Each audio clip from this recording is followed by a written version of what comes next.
Welcome back to Fabricating History. This is the part 2 of how to make an 1830s bonnet. Where we left off, we had just attached the crown to the brim, and now we are pleating the inside fabric to the crown. Again, those quilting clips are so helpful with this project. Once it was pleated, I ran it through my sewing machine, and then I hand stitched the bottom edge of this brim fabric to the crown. All of the stitching will be hidden, so it's okay if it shows through. Now we're finally getting to the fashion fabric of the crown. I fiddle with this quite a bit to make sure the fabric is nice and tight, and then I hand stitch in place. I try to keep my stitches as close to the edge so that the fabric will sit nice and tight to the frame of the hat.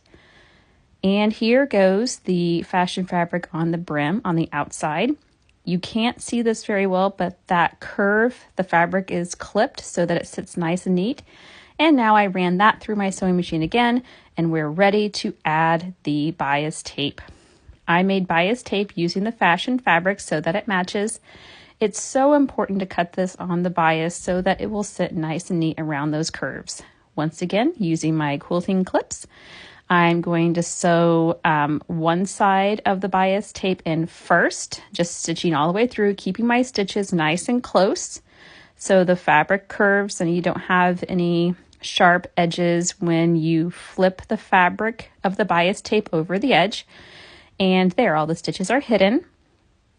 And now I'm going to sew with a slip stitch on the back of the brim so that you don't see any of the stitches on the back of the bias tape.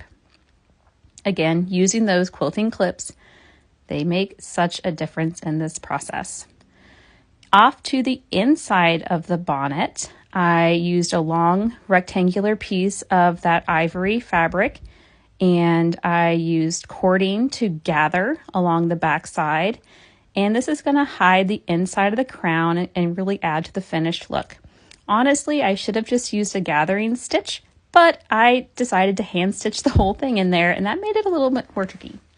The last piece to create is the ruffle, again with the fashion fabric, which will be hemmed and then gather stitched and attached to the back of the crown.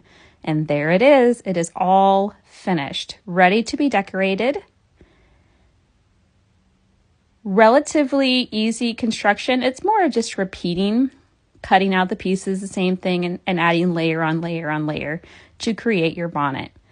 To decorate the bonnet, I like to use silk flowers and ribbon that are easy to switch out so that I can match my costume, whatever it may be. Thanks so much for joining me, and look